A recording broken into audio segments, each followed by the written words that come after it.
요추가 신전되면 척추를 위아래로 이렇게 누르는 압박력이 생기는데, 이 압박력이 과도한 힘으로 지속적으로 반복되면 디스크가 얇아지다 뒤로 탈출되게 되는 겁니다. 안녕하세요. 튼튼 허리 이철의 트레이너입니다. 오늘은 첫 번째 강의 시간인데요. 허리 디스크 운동하면 맥켄지 운동이 생각나는데, 오늘은 맥켄지 운동의 주의점에 대해서 알아보도록 하겠습니다. 자, 디스크의 탈출 과정에 대해 한번 알아볼게요. 디스크가 탈출되는 요인은 사고를 당하거나 회전이 동반되는 상황을 제외하고서는 크게 이제 두 가지를 볼 수 있는데요. 허리가 굴곡되면 디스크가 뒤로 이동되면서 탈출된다는 전통적인 이론입니다. 여기서 맥켄지 운동이 탄생하게 되는데요. 허리가 굴곡됐을 때 디스크가 뒤로 이동되니까 허리를 반대로 신전시켜서 뒤로 이동된 디스크를 이렇게 앞으로 보내주면 디스크가 좀 예방이 되지 않겠냐, 낫지 않겠냐 라고 하는 그러한 원리에 의해서 맥켄지 운동이 탄생하게 됩니다. 근데 우리가 오늘 여기서 집중적으로 알아봐야 될 거는, 디스크는 굴곡되는 자세에서만 탈출되는 게 아니라 반대로 과도하게 신전되는 자세에서도 탈출된다는 점인데요. 이 부분에 대해서 자세히 한번 알아보도록 하겠습니다. 자, 요추가 신전될 때를 한번 살펴볼게요.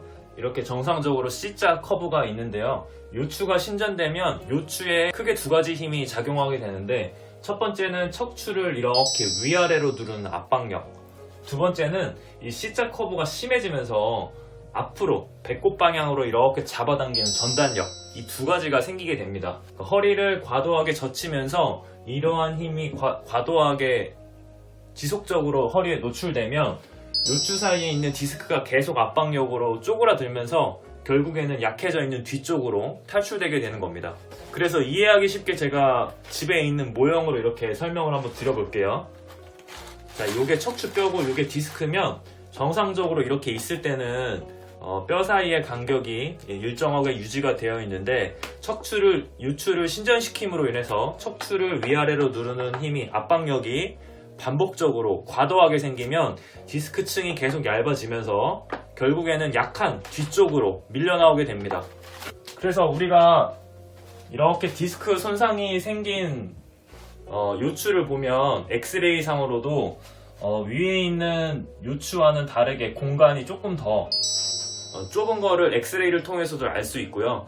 그리고 MRI를 통해서는 정상적인 디스크는 수분이 많기 때문에 MRI 상으로 이렇게 흰색이 나오는데, 이렇게 많이 압박되어 있어서 손상된 디스크는 검정색으로 MRI 상으로도 이러한 변성된 디스크를 확인할 수 있습니다. 자, 이제 여기서 맥켄지 운동이 가장 큰 주의점이 나오는데요. 방금 살펴봤던 대로 요추가 반복적으로 과신전되면서 허리 디스크가 생기시는 분들한테는 이 과신전 스트레스가 디스크를 유발하는 근본적인 요인이기 때문에 요추를 신전시키는 맥켄지 운동은 이러한 분들에게는 아주 주의 깊게 해야 된다는 점입니다. 자, 그러면 맥켄지 운동의 주의점을 이렇게 세 가지로 나눠서 차근차근 살펴보도록 하겠습니다. 자, 먼저 첫 번째 주의점은 신전을 조절하기 어렵다는 점입니다. 허리 디스크가 생기는 두 가지 요인은 방금 알아봤던 대로 크게 두 가지가 있는데요. 여러분들이 조금 더 이해하기 쉽게 그냥 비유로 설명을 드리자면, 허리가 과도하게 굴곡돼서 디스크가 생기신 분들은 허리가 이렇게 과도하게 굴곡된 상태로 일자 허리가 됐을 확률이 높아요. 반대로 허리를 과도하게 신전시키신 분들은 정상적인 요추 커브보다 더 심해진 과신전된 허리 일 상태가 많아요. 자, 그러면 이 두 가지 모두 정상적인 요추의 정렬이 벗어난 상태이기 때문에, 이러한 상태에서는 요추의 신전을 안전하게 조절할 수 있는 그런 움직임들을 잊어버렸을 확률이 상당히 높습니다. 자, 두 번째 주의점은 복근과 기립근과의 관계입니다. 옆에 그림을 보면 제가 지금 인체 척추 모형들을 그려봤는데요. 밑에서 잡아당기는 중력이 이렇게 항상 우리 몸의 척추에 관통하는데, 중력선에서 많이 벗어난 부분일수록 더 밑으로 잡아당기는 중력의 영향을 많이 받게 됩니다. 그러면 제가 중력에 의해서 많이 약해지는 문제가 생기는 부분들을 한번 찾아볼게요. 첫 번째는 목, 두 번째는 등, 세 번째는 허리, 네 번째는 엉덩이입니다. 자, 이거는 다음 시간에 요통이 생기는 원인에 대해 나올 때 다시 조금 더 자세히 한번 설명을 드릴게요. 기립근은 요추를 펴주고 복근은 요추를 구부려주는데 이 두 가지 근육은 서로 반대되는 작용을 해서 기랑작용, 기랑근이라고 합니다. 근데 이 두 가지 근육의 관계는 옆에서 살펴봤던 대로 허리는 중력에 의해서 계속 더 젖혀지기 쉽기 때문에 요추의 기립근들이 상대적으로 복근보다는 우세해질 수밖에 없게 되는 그런 관계에 놓이게 되는데, 계속해서 맥켄지 운동 같은 신전 운동들을 하게 되면 이러한 밸런스를 더 악화시키는, 기립근이 더욱더 우세해지는 이러한 작용들을 하게 되는 겁니다. 자, 맥켄지 운동의 마지막 주의점으로 신전만 계속해서 반복적으로 한 방향으로만 운동을 하게 되면 굴곡에 대한 움직임을 몸이, 인체가 완전히 잊어버리게 된다는 점입니다. 아까 살펴봤던 대로 체형의 변화에 의해서 요추가 변화가 되면 요추를 구부리던지 요추를 피던지 양쪽 전부 다 움직임을 좀 조절하기 어렵다고 했었고요. 복근과 기립근과의 관계에 있어서 기립근이 중력에 의해서 계속 우세해지기 때문에 허리를 구부려주는 복근은 계속 약해져서 허리를 구부리는 동작들이 더 어려워질 수밖에 없게 된다고 했었고요.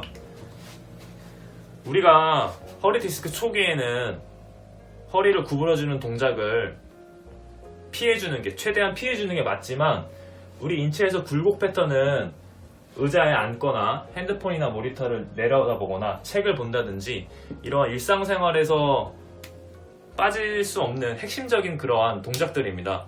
그래서 우리가 평생 구부리지 않고 살 수 있으면 상관없지만 우리가 언젠가는 허리도 숙여야 되고 이러한 동작들도, 의자에 앉는 상태들도 오래 지속적으로 반복하려면 안전하게 굴곡하는 이러한 굴곡 패턴들을 몸에 익힐 필요가 있다는 점입니다.